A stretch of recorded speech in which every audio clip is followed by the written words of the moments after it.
Update po sa aking halaman. Ayan, lalapitan natin.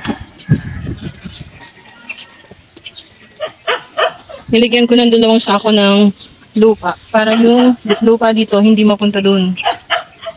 Ayan. Guys. Hello guys. So, ito yung mga halaman ko. Yun. Then, nag-transplant ako ng mga snake plant. So, lapitan natin. Ayan. Ay, hindi pala snake plant to. Whale plant. Ayan. Ito yung mga whale plant ko. Ayan. Ito. Tin-transplant ko na. So, ayan. Yung mga whale plant ko. Then, ayan. May aglomina ako dyan. Ayan. So, snake plant to. Ibang variety. Then, yan. Yan yung pa rin. Yun yung bamboo ba yan? Tapos meron pa din isa pa. Dito ko nilagay yung butas-butas. Parang kailangan natin ng init yan. So, lumago na yun. Yung ano kayo pa. Yung peace lily. Yung ito. Lumago na rin yung oyster plant ko. Ayan guys. Yung oyster plant ko lumago na. Dating tangkay lang. So, dito ako naghahakot ng mga itatransplant ko. Then, ayun, inurong ko na doon.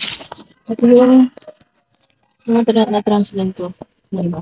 So, nilinisan ko na dito. Pag ganun na ako, parang na. Pagka nagkaroon ako ng space doon, ililipat ko na to para malinis na dito. Ayan. So, nilagay ko dito yung butterfly ko. Yung transplant kong butterfly. So, 1, 2, 3, 4, 5, 6. 6 na lagayan. Ayan, nakatayo na sila. So, maganda yung pagkakatransfer ko. Hindi sila nagtampo. Then ito, iuurong ko na. Ito, iuurong ko na doon. Isaseparate ko na yung mga matituno kong mga paso. Then, yung mga maliliit na bote na hinati. So, arrange ko. Yun pa yung mga, mga lagayan na puro lupa. Yan. So, malapit na dito. Ayan, ito yung sa kabilang side. Ito yung may harang kasi. So, ito yung kabilang side. Aalisin ko na yun. Unti-untiin ko. So, doon ako pwesto. So, dalawa kasi yung lupa ko na pinaghalo-halo. So, meron ako doon isa. Meron akong isa doon. Meron yung crack na shell ng egg. Nandyan.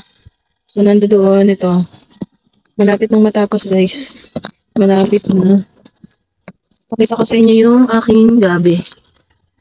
Yung gabi ko dyan. Nawala. Hanapin natin yung gabi ko. So, hindi ko makita dito. Hindi pa tayo sa kabilang side. Dito siya sa kabilang. Ayan natin.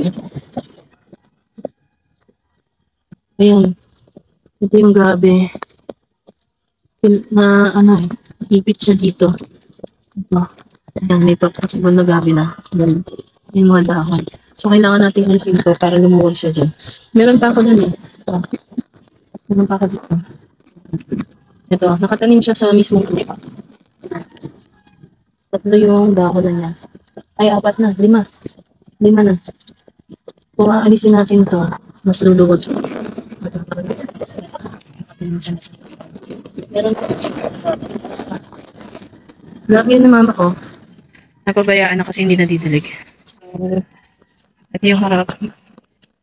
Unti-unti nang matapos. Hindi pa ganun ka full time kasi may iba pa akong ginagawang busy. So yan guys, antabayanan lang po natin. So yan, nilagyan ko ng kama. Binasura na kasi to. So kinuha ko para mahangin kasi dito eh. Pwede siyang tambayan. Ito yung halaman ko. Yun. Tataniman ko pa doon. Padadamihin ko yun. Kukuha tayo ng halaman dito. Aalisin na natin yan. Yan, so nakita nyo guys, inurong ko na doon. Mag-uumpisa na akong maghalaman ulit. So magta-transplant na ako, hiniwalay ko lang yung may mga paso na may lupa. So ito yung mga walang laman na lupa. Then ito yung mga halaman na ililipat ko. So isasako ko muna para hindi na ganyan ang itsura niya. Para maging maayos na. So yung aking butterfly, marami na. Tumayo na rin sila lahat. Maganda daw to sa salad. Masarap daw yung manamis-namis. So kinakain ko na yan. Then ito. Yan, tinransplant ko na yung aglanim ako. Then, ayun yung snake plants. Ayan, ito yung ibang halaman. So, pwede na tumambay dito, guys. Ayan, may kama na. Malinis na rin dito. Ayan, kung makikita nyo. Masarap tumambay dito, mahangin. Sobrang hangin. So, dito na tayo mag-start. Aalisin ko na yun. Lalagay ko sa sako yung mga boteng yan. Ando doon yung mga boteng buo pa. Then, yun yung mga uh, paso na may mga lupa. So, ayan. Ito yung update ko, guys. Ayan, nilagyan ko ng sako para makahold yung mga buhangin. Kasi pag binabaha kami, nawawash out lahat ng lupa, putik. So, ayan. Ilalagyan ko ng mga lupa din yan para mapantay. Ayan, guys. So, malinis na dito. Mga bagong damo na yan. Mga dahon ng laglag. Ayan.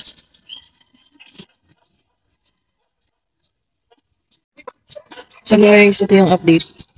Ayan. Lahat na ng mga aking rain plant, nilagay ko na doon kasi inaano ng mga aso. Pinangkay ko na yung lupa. So, tinanggol ko na mga maliit. Yan na lang natira. Then, ito yung kama.